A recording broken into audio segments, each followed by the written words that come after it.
Q and Review, celebrating 40 years of audio production, welcomes you to this week's edition of the Glasgow Times Sports Podcast, recorded from our studio in the Bishopbriggs Media Centre and by our volunteers working from home. Keep up to date with Q and Review news via our Facebook, X, formerly known as Twitter, or Instagram at Q and Review. That's @CUEANDREVIEW,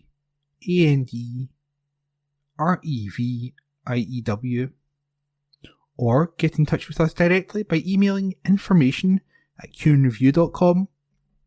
That's INFORMATION @CUEANDREVIEW.com, or by calling us on 0141 772 3979. Please like and share our podcast and give us constructive feedback. From the Glasgow Times, Tuesday the 27th of May, from the sports section. Aberdeen man backs Kasper Schmeichel, but says Dimitar Mitov is better. Article written by Matthew Lindsay.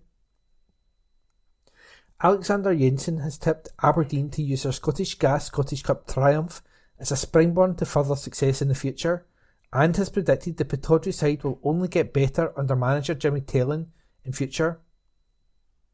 Jensen and his teammates were cheered and applauded by around 100,000 jubilant Don supporters on Sunday afternoon as they made their way around the Granite City on an open-top bus with the trophy they had lifted at Hampden the day before. The Dane, who only moved to this country from Brommapojkarna in Sweden back in January, is convinced it will be the first of many celebrations which they enjoy together. The 23-year-old, who played at right wing back in the 3-4-3 formation which Thelen switched to in the final against Celtic, is convinced that Aberdeen will perform at an even higher level at home and abroad in the 2025-26 campaign. "We're looking forward to next season," he said. "We believe we can still get better every day. I do believe this is just the start with Jimmy Thelen. I think we can be even better next season. We know we can be better in the league." Graham Shinnie and his teammates finished 5th in the William Hill Premiership after losing to Dundee United at Tannadice in their final game. "It feels amazing to win the Scottish Cup, and hopefully we can create even more history for this club." Thielen's change of tactics raised eyebrows before kick-off on Saturday, but the new setup had the desired impact as Brendan Rodgers' men struggled to create or convert scoring chances. Jensen feels Aberdeen may be less porous at the back and more difficult to beat going forward. "Before in the season, our games against Celtic, we maybe tried to be more offensive," he said. "On Saturday we made some changes, and obviously it was a great choice. Over the last couple of weeks, it felt like when our opponent scores once, they go on and keep scoring. It was good from us, I thought, to stay calm and stick to our plan. All the subs that came on did amazing. As a team, to win trophies you need everyone to contribute. They certainly did that. We had a strong belief when we went into the game that we were here to win. We talked about it a lot and that gave us belief. We knew we had a great chance. This is without doubt the biggest achievement of my career." Jensen was surprised when he saw his compatriot Kasper Schmeichel fumble a Logan cross into his own goal late on at Hampden on Saturday. But he was always confident that the Aberdeen goalkeeper Dimitar Mitov would rise to the occasion when it came to spot kicks.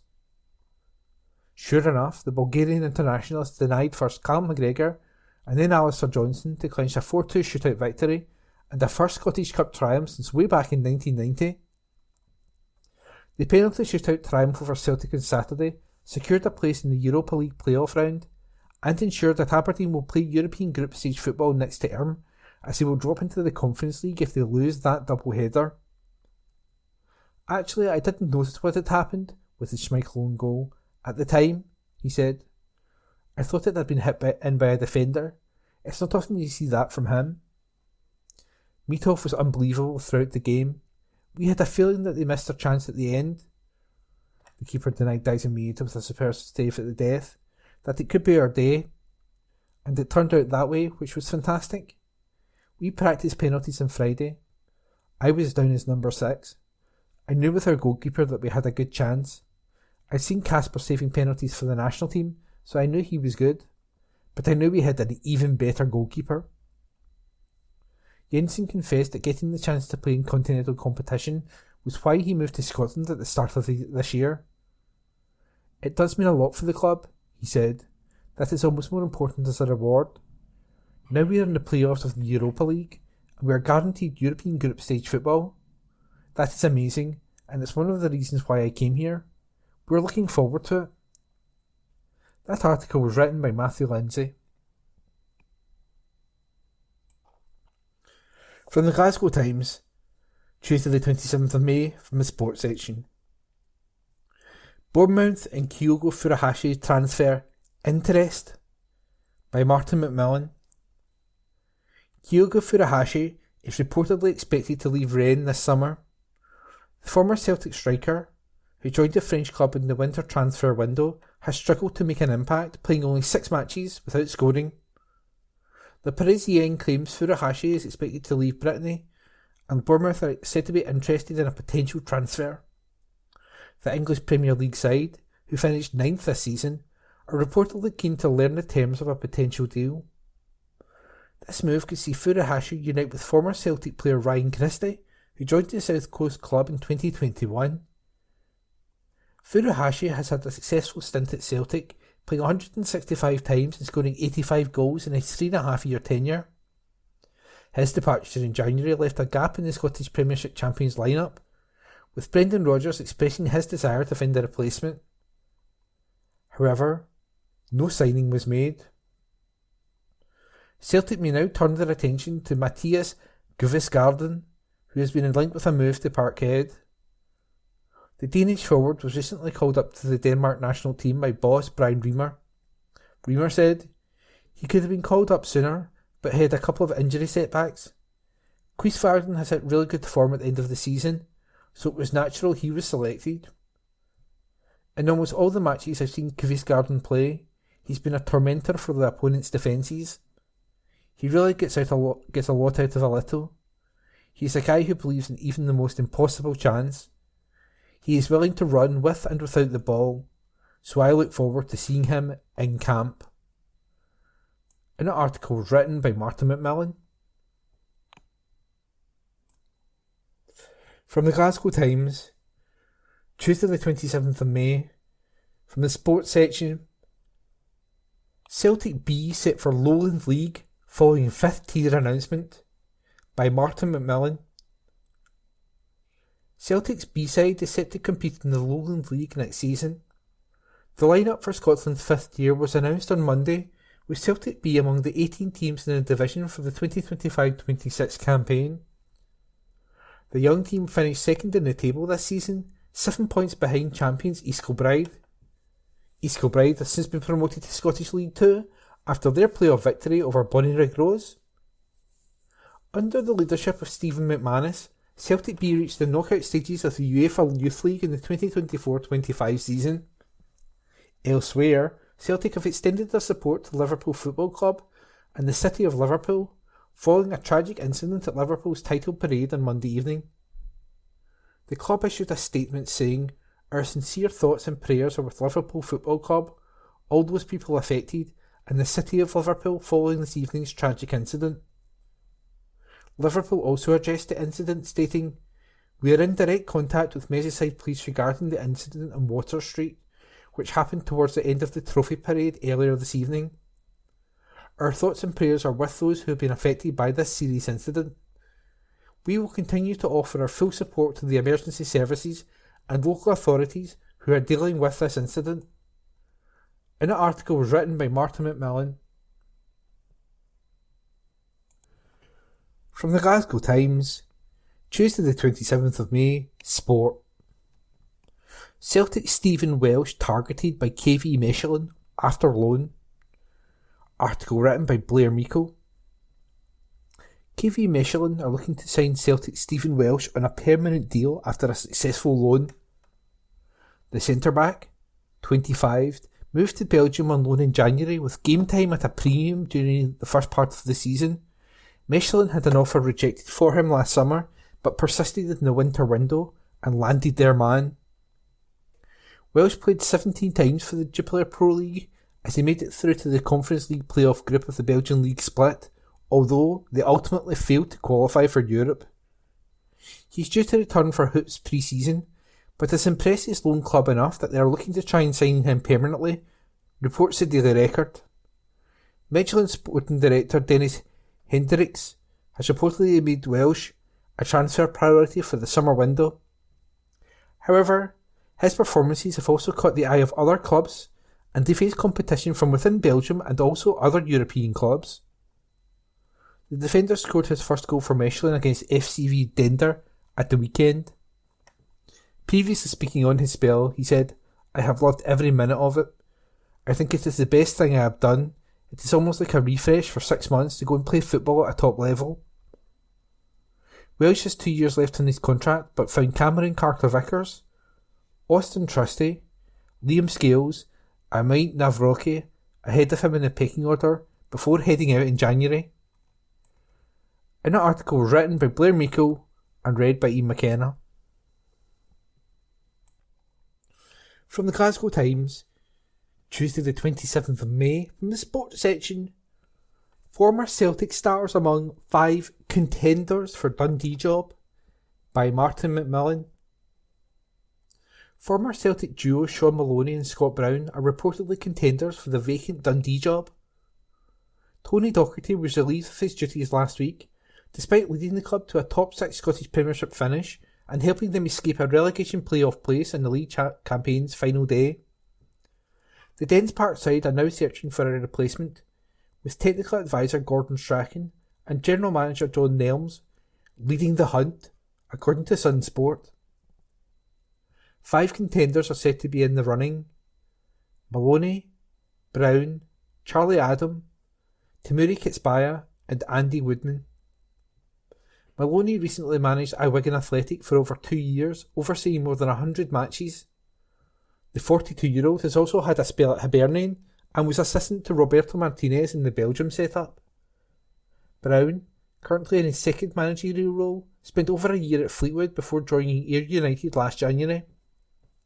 His side narrowly missed out on the Scottish Premiership promotion this season, losing 2-1 in aggregate to Partick Thistle in the playoffs quarter-final stage.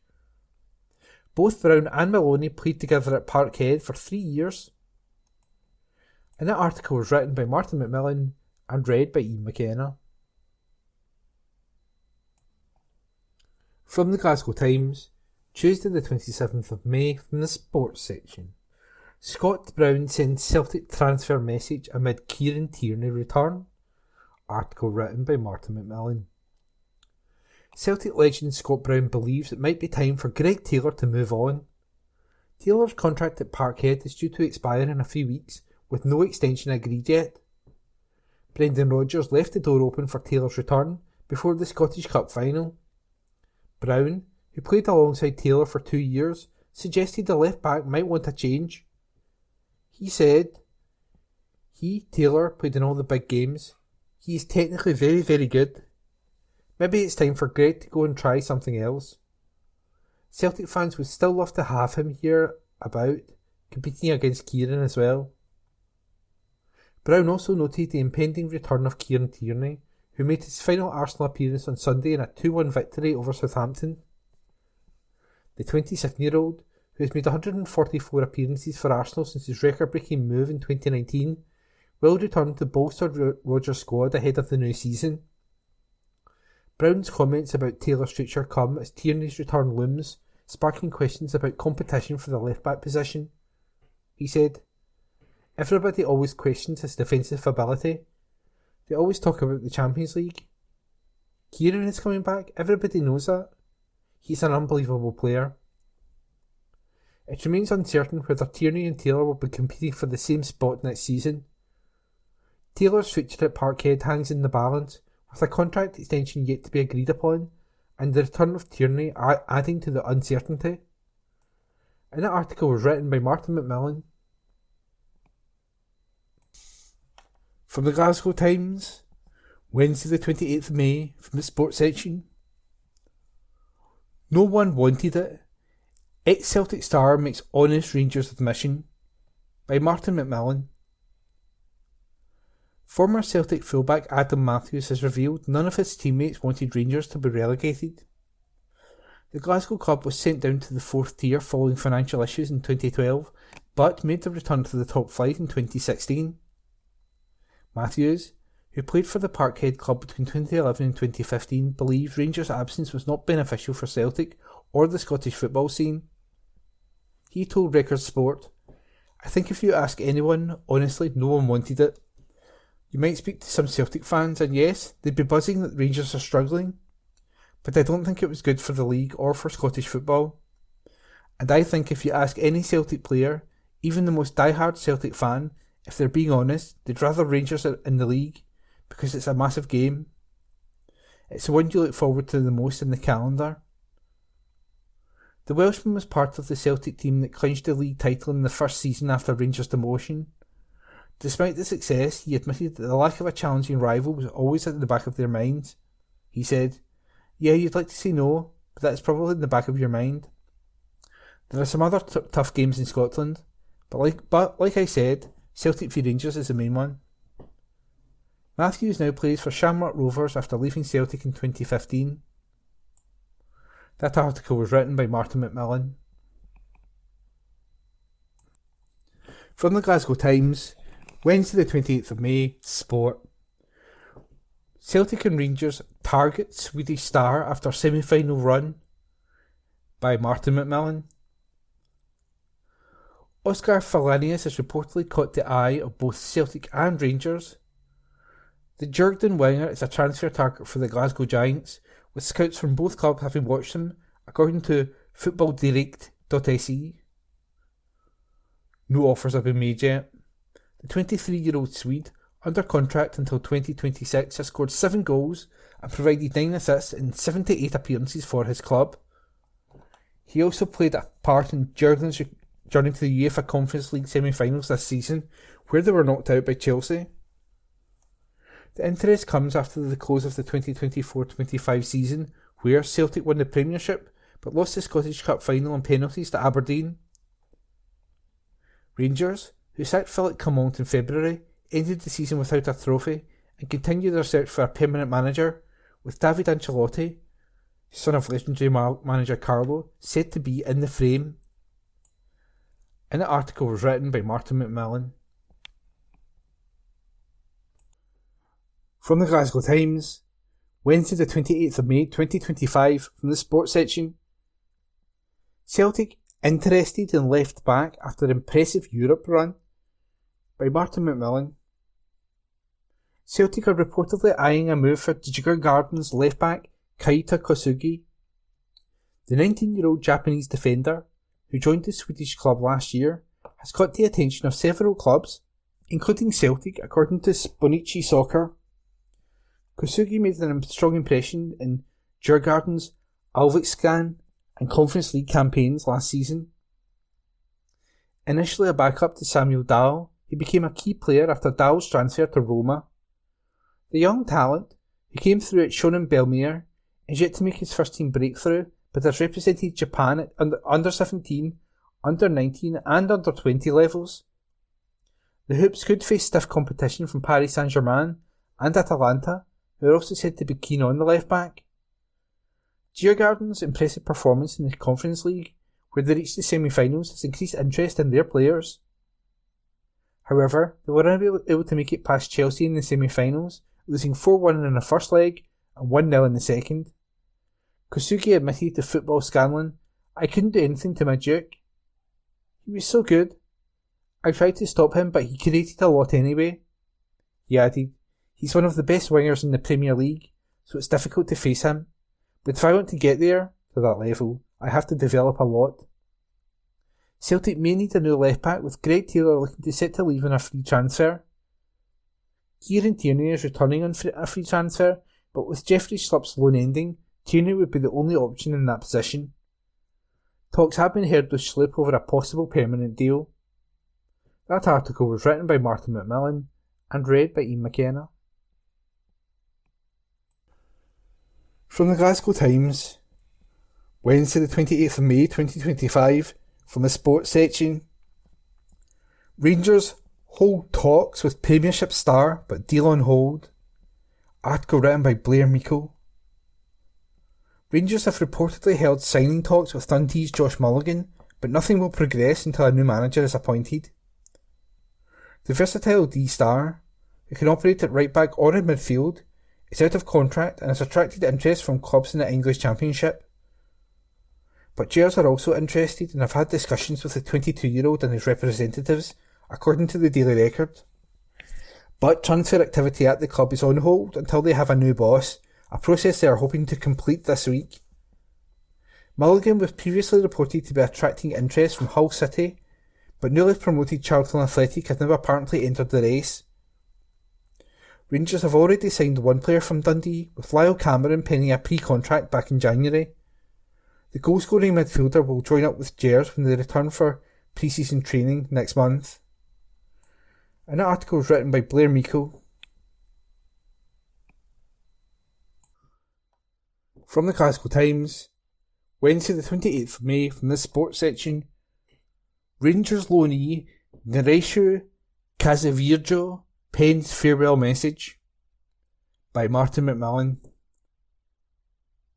Nereshu Casavirjo has penned a farewell message to Rangers. The defender joined the club on loan from Feyenoord last summer. Rangers had an option to purchase the 23-year-old, but this now appears unlikely to be taken up. Yesterday, Casavirjo wrote on Instagram, "Wore the shirt with pride even when injury kept me off the pitch. Thank you for the trust, support and memories, Rangers family." Casavirjo, who was hindered by injury, only managed 15 appearances last season. The Dutchman missed 34 games due to a knee issue. He will now return to Feyenoord ahead of the 2025-26 campaign, as Rangers look set for a shake-up. The club are still in search for a new permanent manager after Philip Clement's dismissal in February. Barry Ferguson took interim charge, but won't be taking the role on a permanent basis. David Ancelotti, son of Real Madrid boss Carlo, has been linked with the job. Ancelotti Senior said on Monday, "David is currently in negotiations with a European team and it didn't seem right to bring him in. If he goes to a club, I wish him the best." And that article was written by Martin McMillan.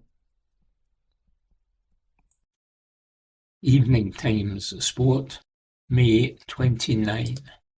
Celtic pair named in Ireland squad. Report by Martin McMillan.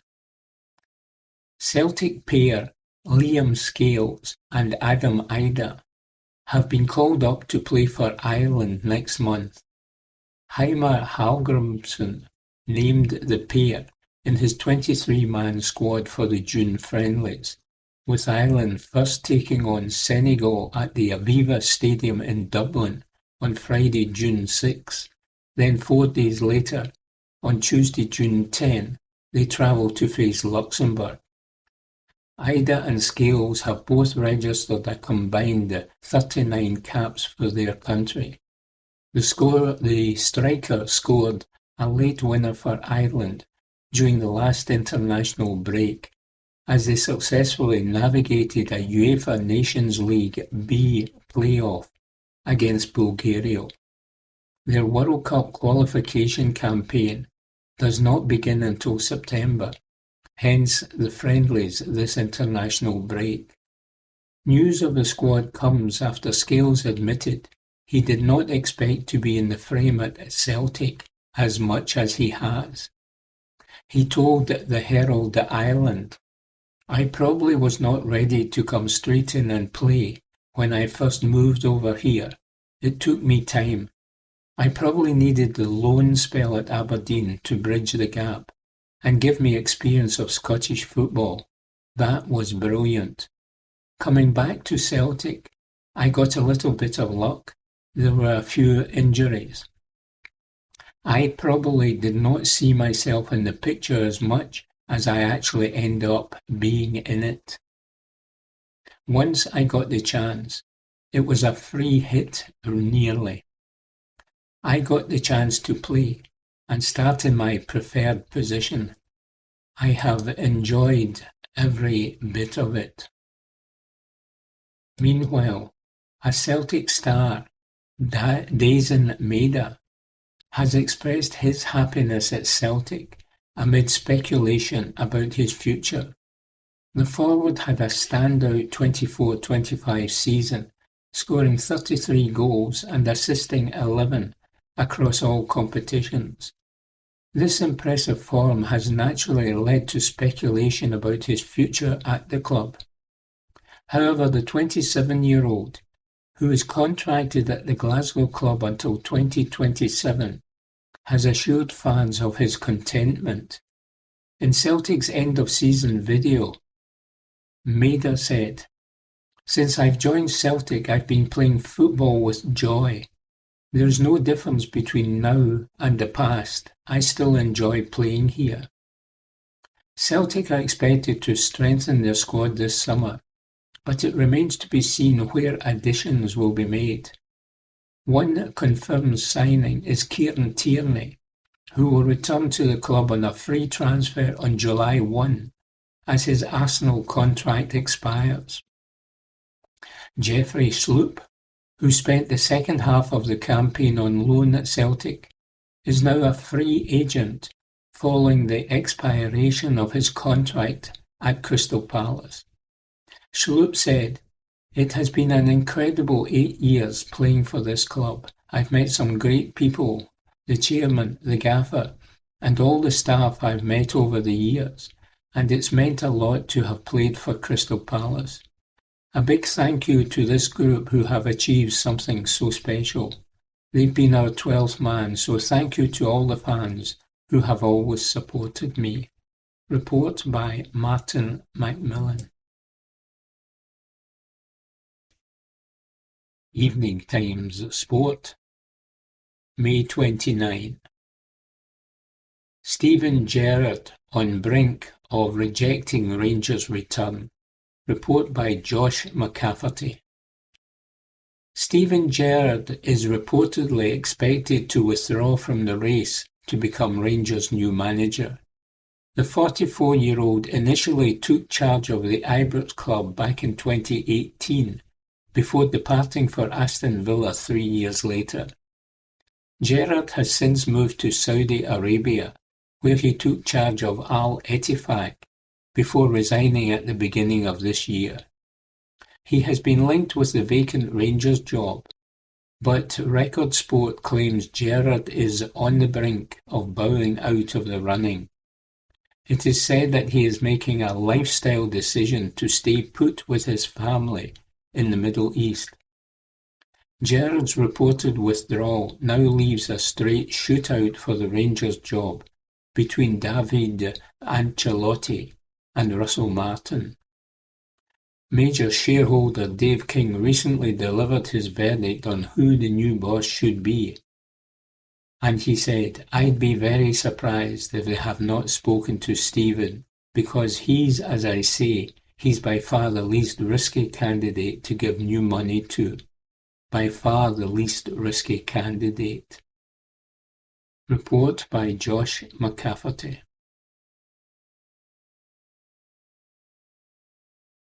Evening Times Sport, May 29. Lydia Ko targets more major glory in United States Women's Open. Report by Nick Roger. Some of you will be aware of YouTube. Others, whose idea of a cutting-edge system is CFAX, may not have the foggiest. For those not au fait with this YouTube thingamajig, it is a worldwide online video sharing and social media platform. That's probably what you were going to say it was once you'd had a little think about it, eh? Anyway, YouTube allows users to create, upload, search for and watch just about anything that tickles their fancy. And as you can imagine, there are some weird and wonderful fancies being tickled.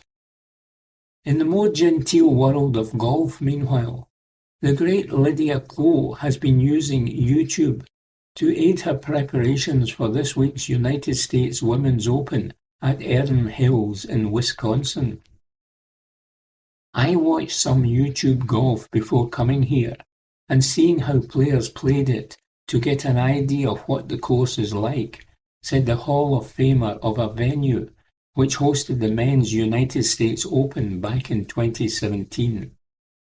It is probably not the preparation that many of the other players did, but it was just a good way for me to see the golf course. Poring over video footage of Erin Hills may have given Cole a little taste of what to expect, but she's had the full dining experience since arriving on site to begin her build-up to the second women's major of the season. I said to myself on Monday, "This course is hard," said Cole of a typically robust major examination. "But if it's hard for me, it's going to be hard for everyone. It's not like it's hard for a certain type of player." Cole has won 3 of the 5 majors on offer in the women's game.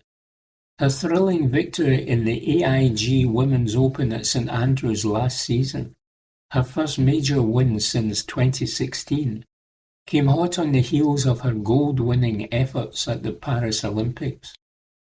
That top-of-the-podium performance ensured she would become the youngest player to be inducted into the LPGA's shimmering Hall of Fame.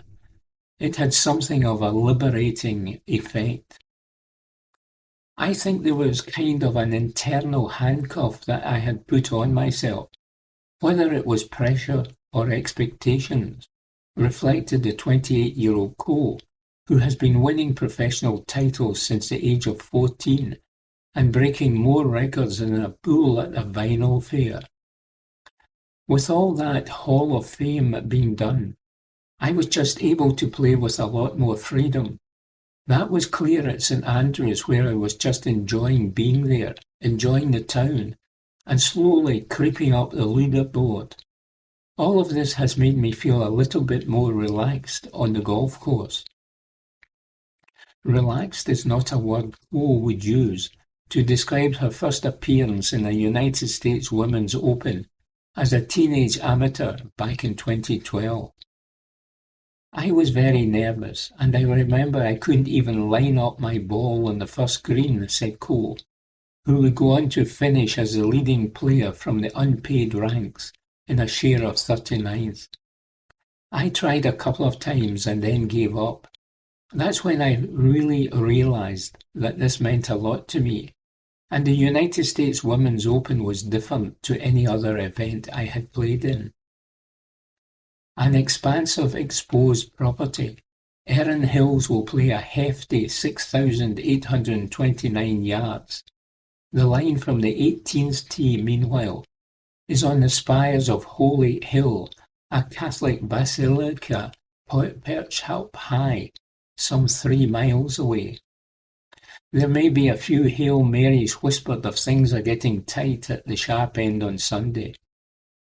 Along with Cole, the headline acts in the 80th staging of the championship are the world number 1 Nelly Korda and the latest 3 United States Women's Open champions, namely Yuka Sazo, Alison Corpuz, and Minjee Lee.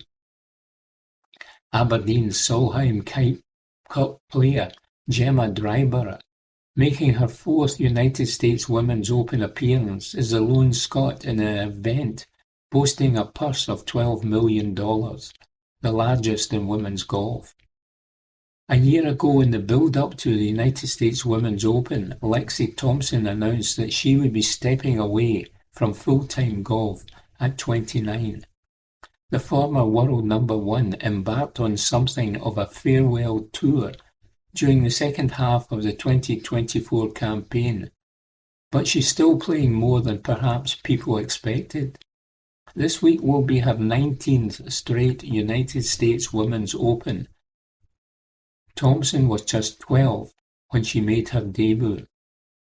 Footage of that is on YouTube somewhere, says Nick Roger. Evening Times Sport, May 29. Celtic confirm Scott Bain exit. Report by Josh McCafferty.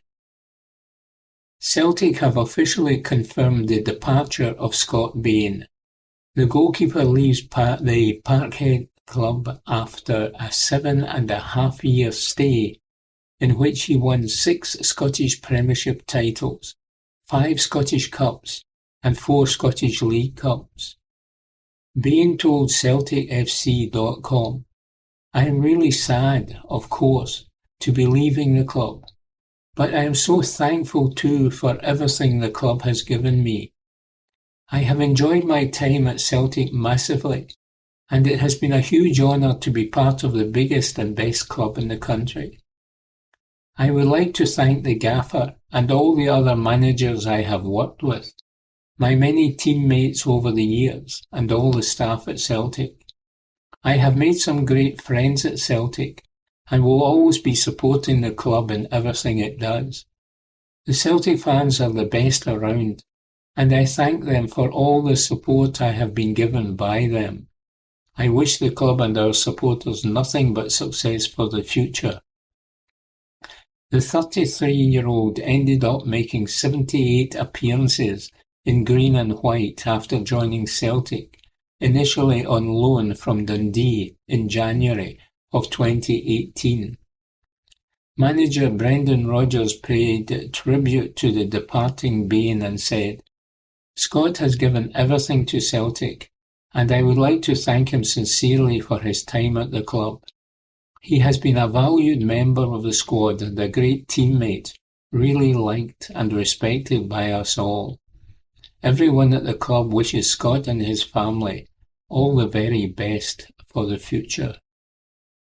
Report by Josh McCafferty. Evening Times Sport, May 29. Denmark boss in defiant Scotland claim. Report by Mark Walker. Denmark boss Brian Rimmer has insisted he will accept no excuses if his players do not beat Scotland in their World Cup opening game and go on to win the group, because they are better than Steve Clarke's side. Scotland head to Copenhagen in 3 months to start their route to the finals, which will be held in the USA, Canada and Mexico next year. The Danes are playing Northern Ireland and Lithuania in friendlies next month, at the same time as the Scots face Iceland and Liechtenstein. And Rimmer believes it would be a huge failure if they fail to qualify. He said, "I'm not interested in wasting energy by making excuses about how difficult our opponents are in this group. We have to win the opening game, and we have to win the group. That's it. Our team is better than Scotland. Our team is better than Greece. Our team is better than Belarus. There will be no excuses about the weather or anything like that. We have to win.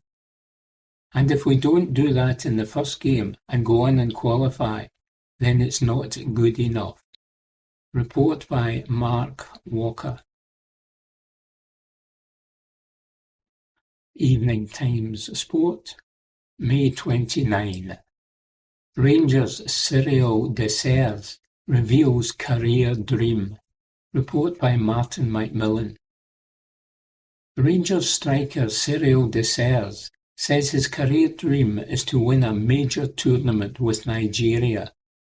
This comes after he scored in Nigeria's 2-1 victory over Ghana. Dessers opened the scoring in the 14th minute, followed by an own goal from Razak Simpson. Brandon Thomas Asante pulled one back for Ghana, but it was not enough to stop Nigeria. Dessers said after the match, "Obviously, when you get the call, you want to go. I've already had a few beautiful moments with the national team, but I hope to add more. I hope to play in big tournaments. It would be a dream.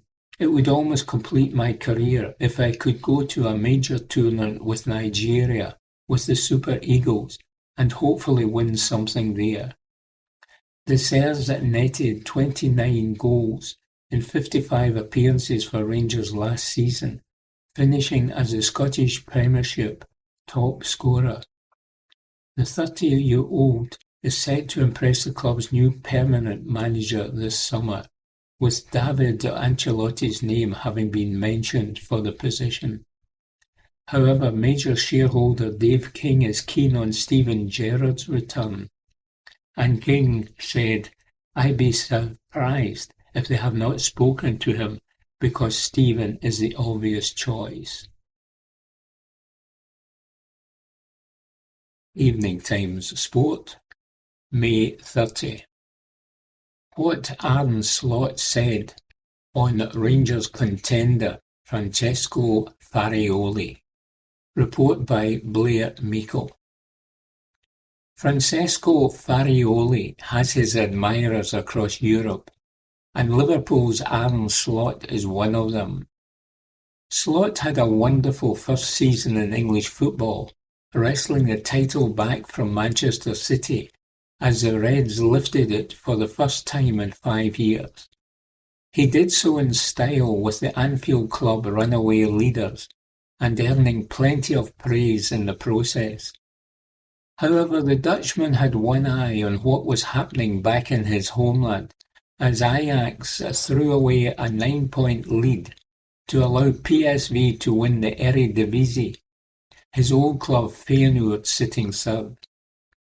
Farioli had instilled confidence and vigour back at Ajax after a poor campaign before he came in, finishing fifth, but he decided to quit after that title collapse.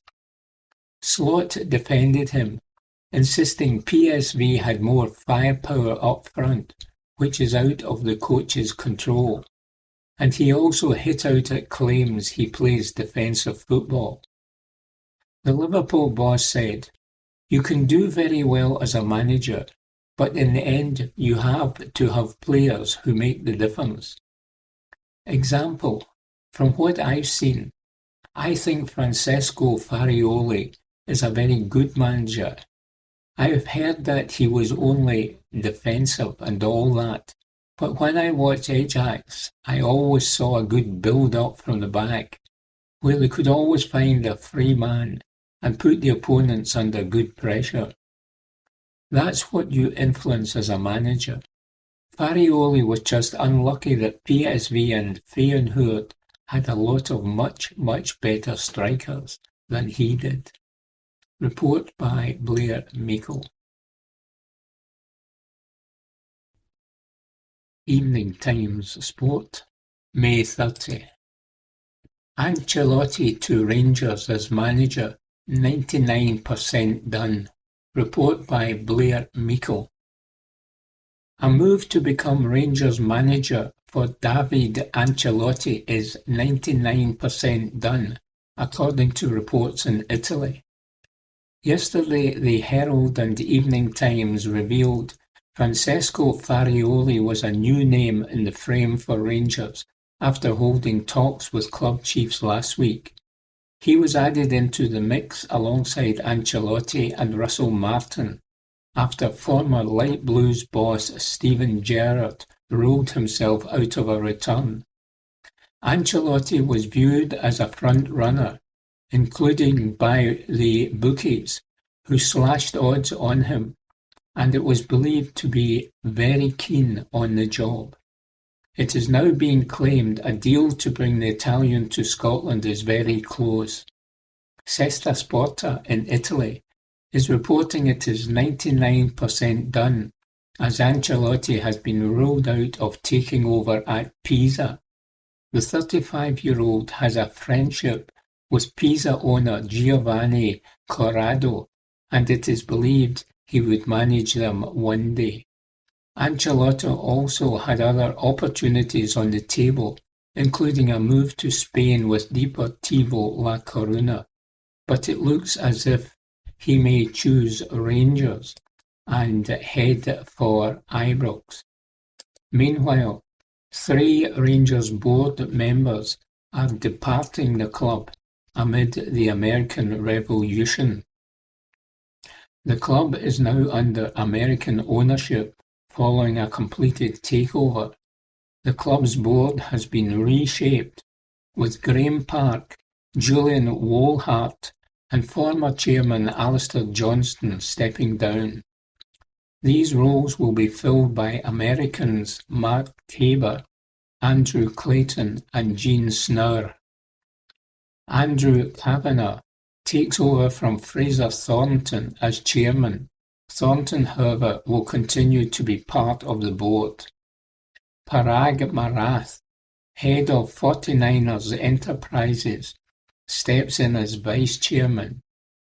Chief Executive Patrick Stewart, along with John Halstead and George Taylor, remain in their roles. These changes signify a new era for the club, with a blend of familiar and new faces guiding its future. Mark Tabor, Managing Director at Great Hill Partners, a growth equity firm based in Boston, is one of the new board members. Tabor, who specializes in healthcare investments, has been on the boards of over a dozen healthcare companies. He is also a trustee of Boston Medical Center's HealthNet Health Plan and a member of its finance committee. Andrew Clayton, the co-founder and vice chairman of Pareto Health, is another new addition to the board. Pareto Health is a health insurance company founded by Andrew Kavanagh. Clayton, who holds a degree in economics from Swarthmore College, serves on numerous business and philanthropic boards and committees. Gene Snurr, a board member and co-owner of Leeds United, is the third new face. The Florida-based businessman is the managing director and co-founder of SBV RE Investments LLC, a real estate firm specializing in multi-family residential properties. Snurr was also a co-founder and leader of Omni New York LLC and Omni America LLC, which ranked among the United States' top developers of affordable housing. Under his leadership, Omni expanded to more than 800 employees and developed or acquired 94 properties, comprising over 19,000 affordable housing units, with total transaction value exceeding $4 billion. Before establishing Omni, Snurr worked as a mergers and acquisitions attorney at Olshan, Grundmann, Frome, Rosenweg and Wolosky LLP in New York. Report by Stuart Wilson. Evening Times Sport, May 30. How an admin error became a crisis for Morton. Report by Craig Fowler. In a Scottish football season where there has been a constant battle for the crown of most poorly governed club, a new contender has entered the ring. Things at Greenock Morton had been drifting along quietly enough as the 24-25 William Hill Championship drew to a close. Then came some news which, at first, just seemed like nothing more than another embarrassing admin error by an SPFL side. It was announced on May 1st, one day before their final fixture with Dunfermline Athletic, that Morton had been slapped with a FIFA-imposed transfer embargo. This came after the Championship side failed to submit documentation to the governing body regarding the transfer of Jack Byrne, which stated that Liverpool had waived their right to a compensation fee. It was reported that efforts to contact Morton were sent to the email of a former director instead of the club. Onlooking rival supporters, even some Morton fans, had a good laugh about it, and everyone assumed that would be the end of it. Instead, it has created a chain reaction which has led to a crucial vote which could massively affect the future of the club. I will try to be as succinct as possible in laying out the background in all of this. Morton are a fan-owned club, but similarly to Hearts and Motherwell, they are not fan-run. There is the MCT, Morton Club Together Board, and there is the Greenock Morton Football Club Board, GMFC. MCT, the Morton Club Together Board, own 90% of the club's shares. They have two representatives on the GMFC, the Greenock Morton Football Club Board. The problem is that neither of them told MCT about the embargo, which had been in place since mid-March. So the owners of the club only found out about it at the same time as the general public.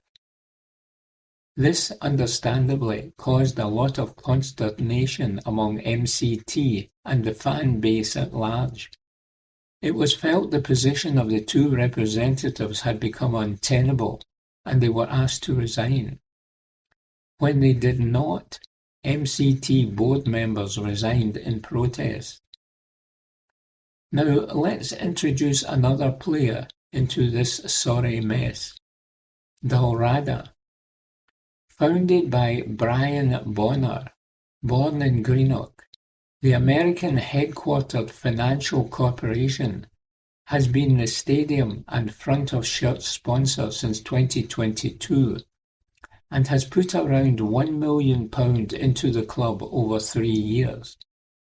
However, it has been reported that payments were missed earlier this year, roughly around the time it was reported that Dalrada's stock price had plummeted. They have stepped between the warring board factions and offered a new sponsorship package of £540,000 per season, a not insignificant increase on the roughly £333,000 they have been spending already. So what's the problem? Well, two things. One, they want a 7-person GMFC board to be made up of 2 Dalrada representatives, 2 MCT members, and 3 others who are agreed upon by all parties. The club's Articles of Association currently state that MCT representatives should always represent a majority on the board. And secondly, they insist the 2 current MCT representatives remain in place, though later stated through a Q&A that one of them would be a Dalrada representative, along with Chairman John Laird, who is not on the board but is another who has been called on to resign after the transfer embargo mess. A vote on the proposal will be tallied after the deadline next Tuesday. Fans who are MCT members have to decide whether to accept the proposal of a fresh sponsorship deal, with the existing one expiring later this summer, but at the cost of the fans giving up at least some control of the club. Not everyone is against the proposal. First of all, without Dalrada's sponsorship at this late stage, Morton would be severely impacted financially ahead of next season and would likely have to go part-time or adopt an aggressive hybrid model to avoid financial disaster. They would therefore be expected to struggle mightily at a time when they are looking upwards at potential promotion under the guidance of the excellent Dougie Imrie. Secondly, many are happy to take Dalrada at their word when they say they are only interested in giving back to the local community by propping up the football club, and their only reason for trying to take greater control is that they want to see better governance after the farce witnessed at the end of the season. I doubt very highly that there are too many Morton supporters who will be swayed by what this writer thinks about the situation, but I have to say, this stinks to high heaven. If Dalrada are to be believed, and they only want better governance of the club, then why are they insistent on the people essentially responsible staying on in their roles? It's all well and good wanting to know that your investment is in safe hands, but when it's folk who landed the club with a transfer embargo and did not feel like telling the owners about it, there is not much evidence to suggest they are the right people for the job. In the Q&A, the question and answer, the reason stated was that they did not want to derail the promotion push. Aye, sure. That argument is also undercut by Dalrada's actions themselves, with all of this happening in late May, early June. That is no way to prepare for a new Scottish football season, with the League Cup only 6 weeks away. Centre-backs Jack Baird and Morgan Boys have already left, with the former saying a big reason he bolted for St Johnstone was because he didn't know what was going on with his now former employers. Even if their proposal is voted through, they will still be hamstrung next season because they've had a later start at squad building than everyone else. Then there's the greatest fear, that Morton could be taken out of the hands of the supporters. The GMFC board cannot sell shares owned by MCT, but they could, in theory, put out a share issue.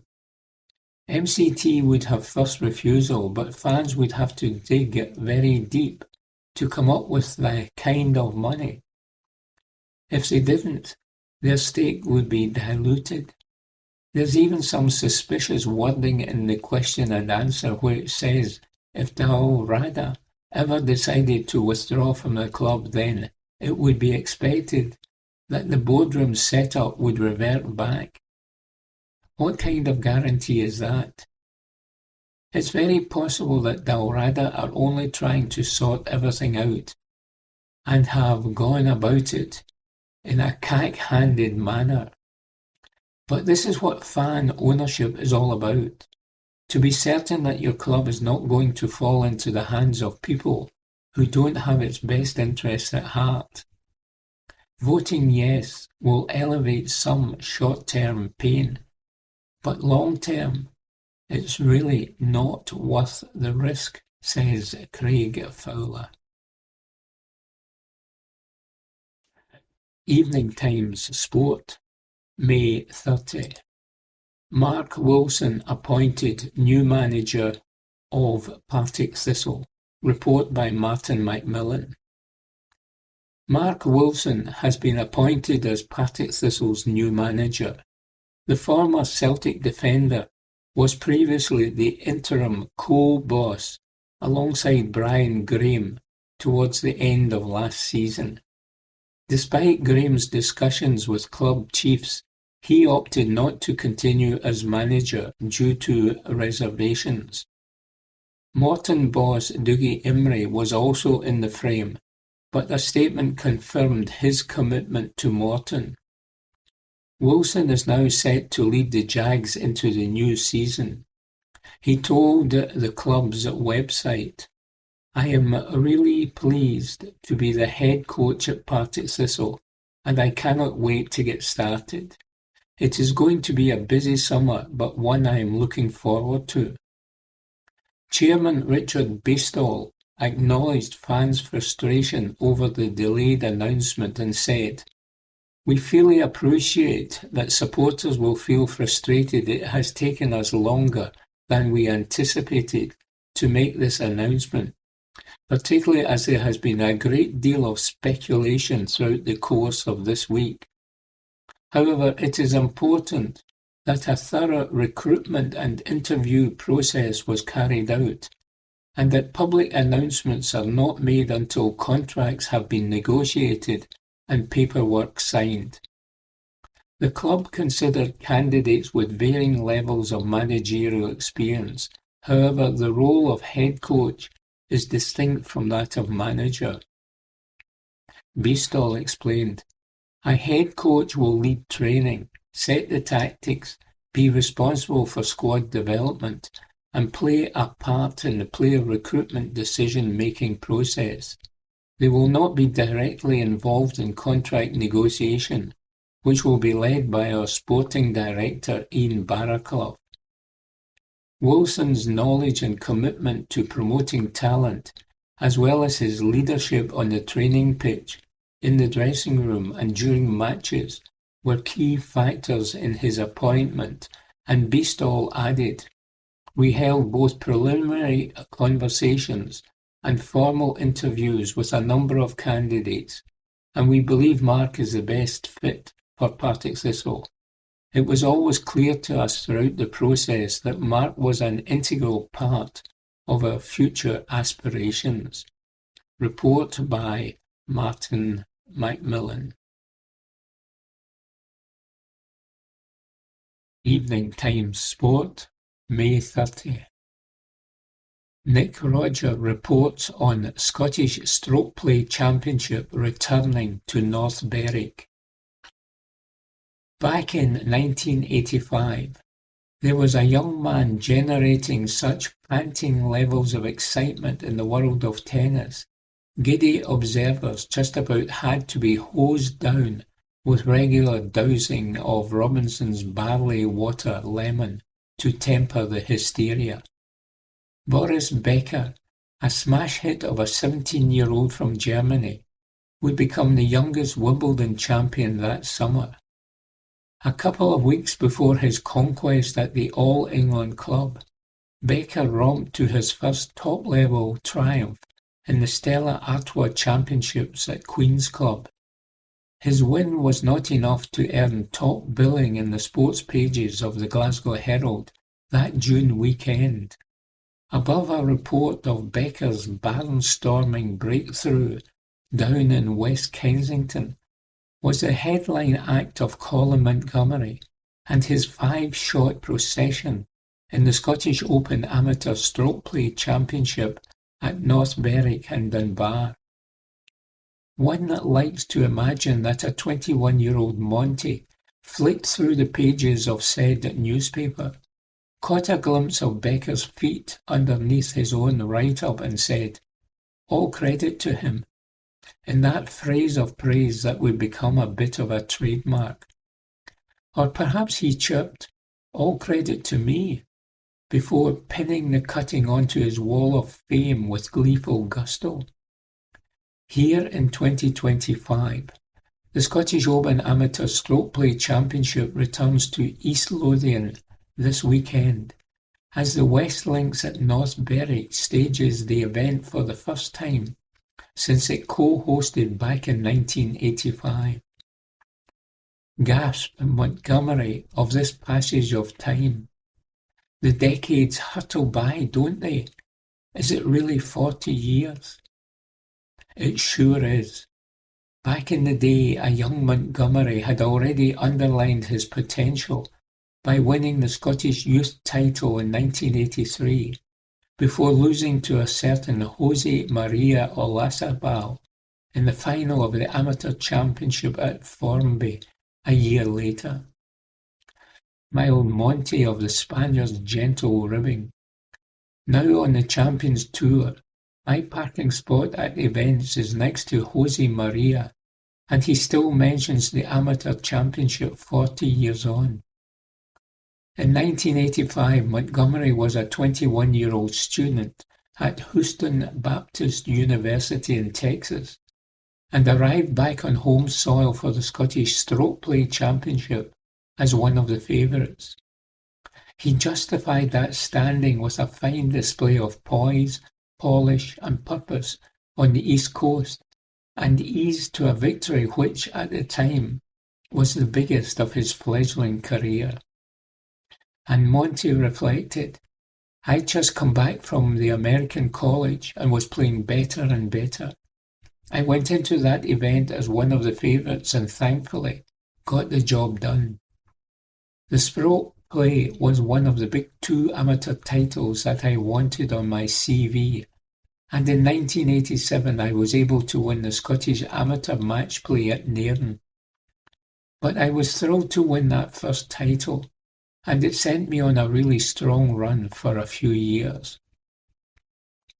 That success at Dunbar in 85 helped Montgomery secure a place in the Great Britain and Ireland Walker Cup team, and he would retain his spot in the side 2 years later, before making the leap into the pro ranks not long after. The rest is history.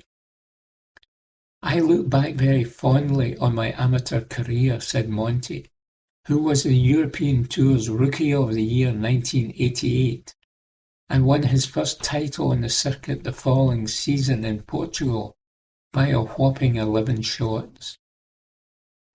When I turned pro in September 1987, I very quickly had to go from trying to beat Sandy Stephen, George McGregor and Ian Brotherston, all very good players, to coming up against Seve Ballesteros, Nick Faldo and Sandy Lyle.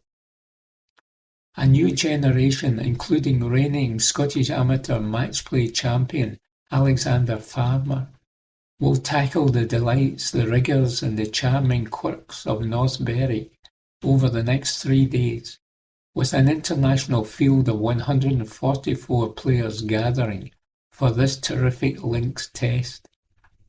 They will be hard-pressed to put on a show like Englishman Dominic Clemens did in the championship 12 months ago. Just along the A198 at Muirfield, Clemens conjured a quite remarkable performance that left onlookers scraping their jaws off the ground as he brought the formidable open venue to its knees with a 24-under total.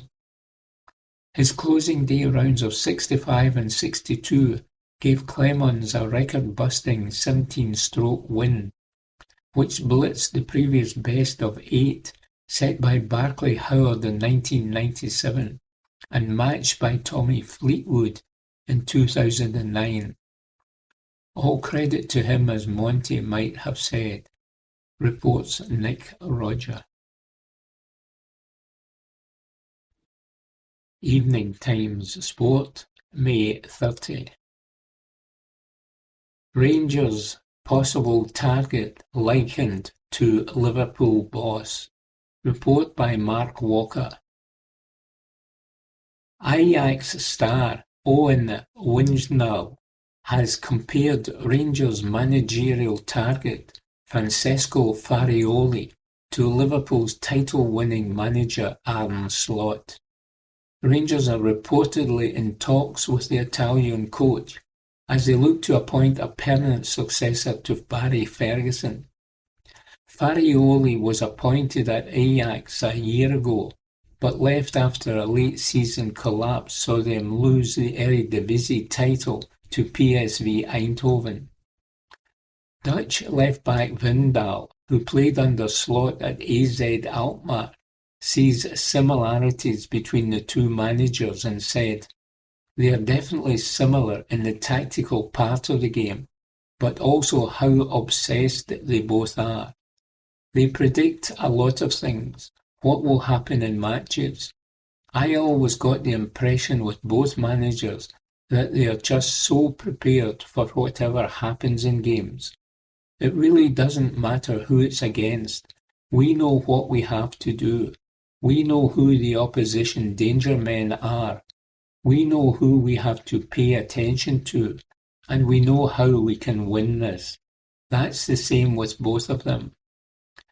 Wijnaldum also highlighted Farioli's approach to fullbacks, a key aspect of Slot's system, and added, "Another similarity between them is the role of the fullbacks. The way Arne Slot wanted to play with the fullbacks, Francesco Farioli has that belief very much too. playing on the inside, but also with the overlap, that kind of thing. Report by Mark Walker. Evening Times Sport, May 30. Fariola's Ajax exit explained amid Rangers talks. Report by Blair Meikle. Francesco Farioli could take the reins at Rangers less than a month after making the bold decision to walk out on Ajax. The Dutch Giants were the fourth club of an interesting career to date for the 36-year-old, who has not tended to stick around anywhere long, including stints at Fatih Karagümrük, Alanyaspor and Nice. It was the Italian coach the Amsterdam side turned to last summer after a desperately poor campaign had just been completed, finishing a lowly fifth in the Eredivisie. Farioli brought his progressive style with him and restored plenty of pride, having them sitting pretty at the top of the table by March. However, a late collapse saw them waste a 9-point lead over PSV, who ended up champions. Roberto De Zerbi's former coach was not sacked and instead took the decision to step away, described as incredibly disappointing by technical director Alex Kroos. Describing the reasons behind his departure, Farioli said at the time, "The management and I have the same goals for the future of Ajax, but we have different visions and time frames about the way we should work and operate to achieve those goals.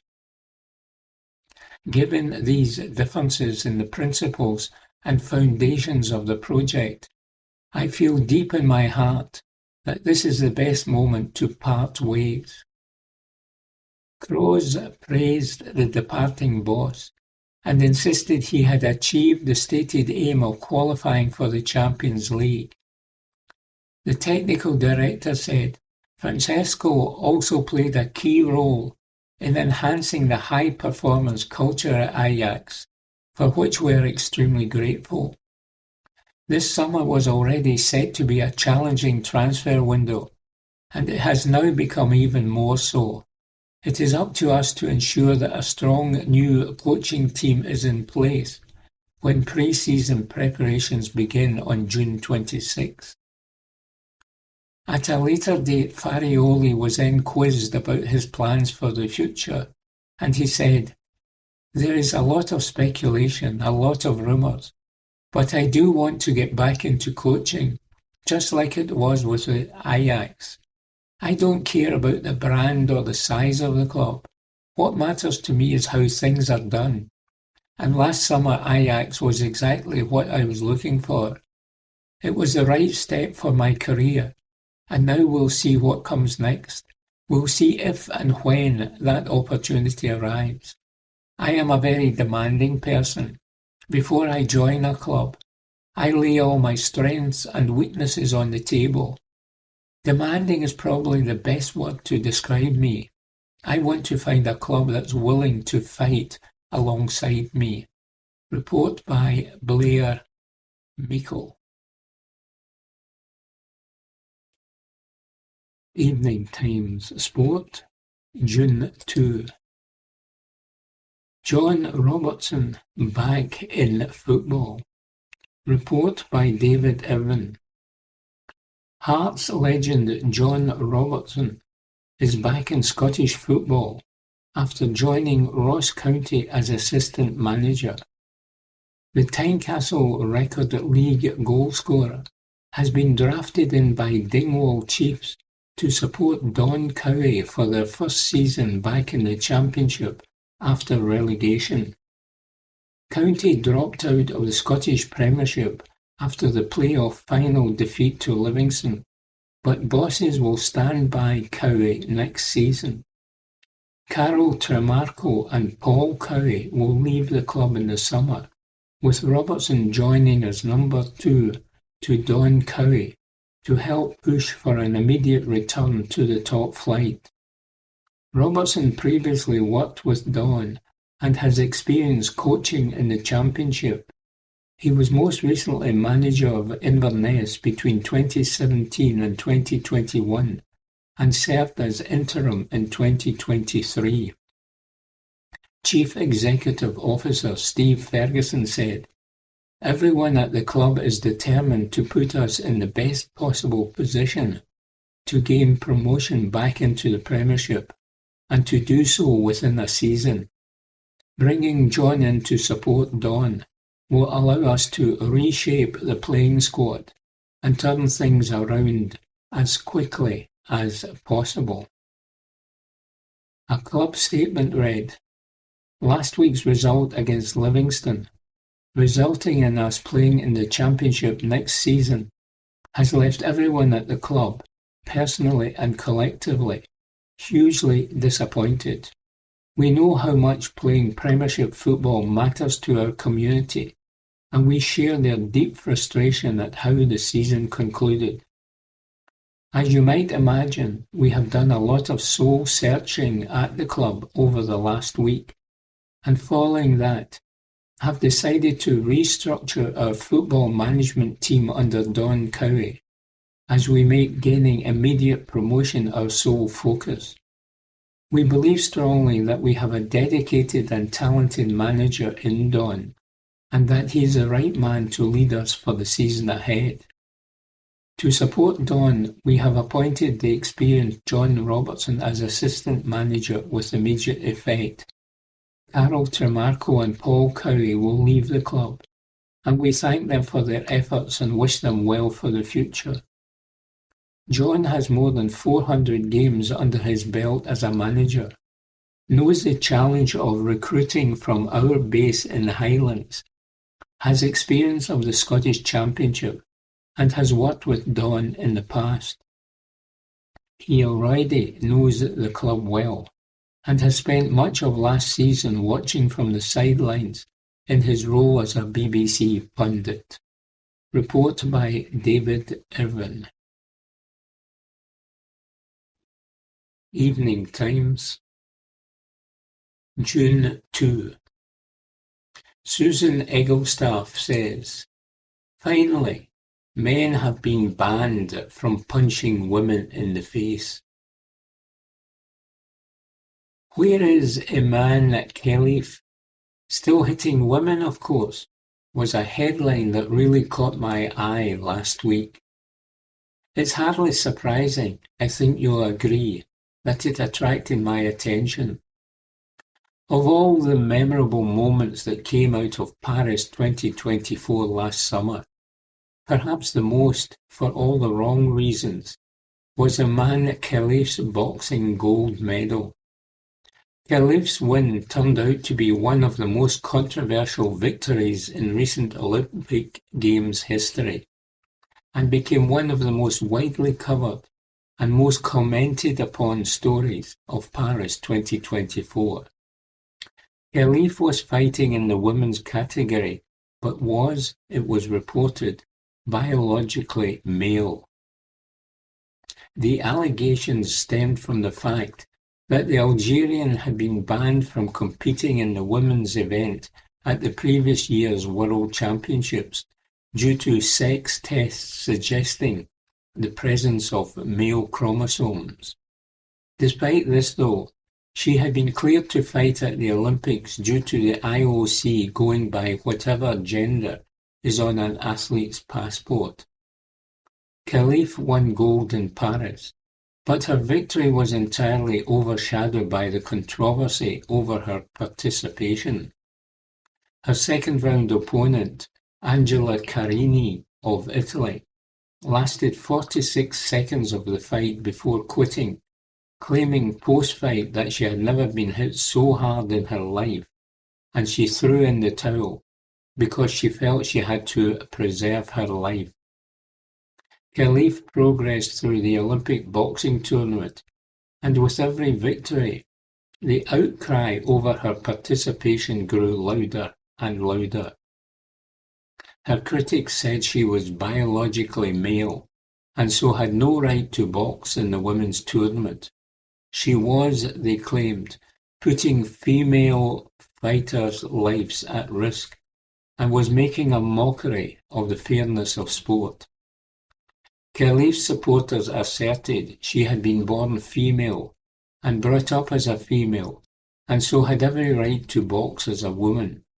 The Algerian threatened legal action against anyone who claimed, wrongfully she said, that she was male. What came out of Paris 2024 was that the evident absence of definitive rules surrounding any female athletes with gender questions hanging over them were far too loose. The question of who is male and who is female should not, in theory, be particularly hard to answer. But those in charge of the sport displayed a complete dereliction of duty by ensuring that Khalifa was engulfed in a storm about her gender. I assumed, as I think did many, that despite Khalifa's protestations post-Paris, that she would not just disappear. We would not hear much from the Algerian for quite some time. How wrong I was. Khalifa believed that next week, and less than 12 months after winning Olympic gold, she would be back in competitive action. The 26-year-old was scheduled to fight in the Eindhoven Box Cup, the women's event of course, and as the tournament start date approached, the storm that engulfed her during the Olympics began to blow up once again. The confusion over Khalifa's gender has not been helped by the opaque way the boxing authorities treated any information they had gathered on her, as well as on Lin Yu-ting, a fighter from Taiwan, who also reportedly failed the same gender test as Khalifa prior to Paris 2024, and who also went on to win Olympic gold that summer. The International Boxing Association, which ran the 2023 World Championships and ordered the disqualifications of the two fighters 2 years ago, said in a statement that the disqualifications came after the athletes did not undergo a testosterone examination, but were subject to a separate and recognized test.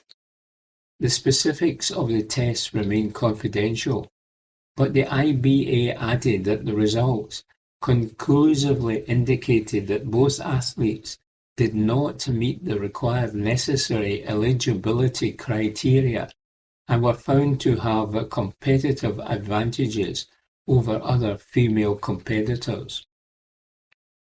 That seems relatively conclusive to me, yet it seemed we were preparing to watch Khalifa fight women once again. That she has been keen to fan the flames has not helped the situation. I see myself as a girl just like any other girl, Khalifa said in a recent interview. I was born a girl, raised as a girl, and have lived my entire life as one. And a PR company enlisted by Khalifa to work on her behalf reinforced this message, posting on Instagram earlier last week. When a man lands a hit, enemy egos are sent straight to the graveyard. It's hard to argue that this kind of inflammatory rhetoric is in the interest of anyone. Not the other female fighters, not the sport, and not Khalifa herself. A last-minute intervention by the sport's recently installed global governing body, World Boxing, however, means Khalifa will have to undergo sex testing if she wants to compete or in any subsequent tournament. Her withdrawal from this week's event in the Netherlands now seems inevitable, thus avoiding the inevitable backlash that would have exploded as soon as her first punch landed. The point that I made last summer still stands, although by having such opaque and loose rules, the issue becomes about one individual in this case Khalif. This is a wider issue than one single boxer, but the lack of leadership remains the primary problem and leads to one lone person becoming the centre of a story that is in fact about more than merely a single fighter. World boxing's new ruling may have come late, but better late than never. And so, a year on from Paris 2024, we are finally and thankfully seeing men being stopped from punching women in the face. And another thing, the defeat of Josh Taylor by Ikau Essuman in Glasgow a week ago was both surprising and sad to watch. Taylor is one of Scotland's greatest ever athletes. In becoming the undisputed light welterweight champion of the world, Taylor joined a select group of fighters globally who have achieved such a feat. However, his latest defeat was his third loss in a row, and such has been his inactivity. He's not won a competitive bout for over 3 years. Where Taylor goes now is interesting. Does he persist with his comeback and fight what appears to be a losing battle to regain the form that saw him become the very best in the world? Or does he call it quits and hangs up his gloves knowing he's in the record books as the most successful Scottish fighter ever? There's no easy answer for the 34-year-old, and he's already said he's not going to make any rash decisions. Unless he truly believes he can return to the very top of boxing, I don't think we'll see him step into a ring again. If he retains the desire and the belief though, there's every chance he will fight again. Either way, Taylor's record affords him as much time as he needs to decide where his future lies, and whatever his decision, his record in the ring means he will go down as one of Scotland's true greats, says Susan Egglestar.